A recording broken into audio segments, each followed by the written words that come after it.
Families go to hospitals looking for answers. Recently, a few left with more questions. They just abandoned us. That's Denisha Doe, the mother of a transgender child who lost access to their gender-affirming care earlier this year after Children's Hospital Colorado abruptly stopped offering it to minors. The hospital made the change after the Trump administration threatened to cut Medicaid funding for any hospital that provides that kind of treatment.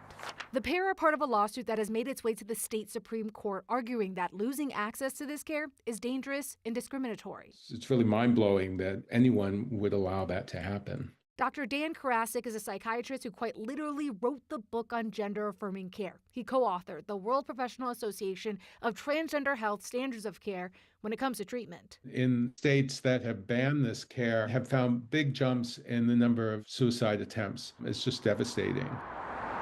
This week, Children's filed their response to the Colorado Supreme Court, now taking up the lawsuit's appeal after a district judge ruled in the hospital's favor. In it, Children said they do believe in this kind of care, but the risk goes beyond losing Medicaid.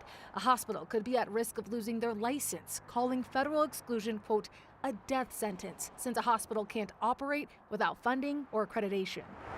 At Denver Health, funding is also a top concern. They filed a brief supporting Children's this week. The hospital also stopped providing this care for minors and chimed in because they could be affected by whatever the court decides. They simply need this care in order to thrive, in order to be their authentic selves. Denisha is hopeful that the court will rule in their favor. Even if they don't, she knows what she'll do. We will keep fighting, whatever that means.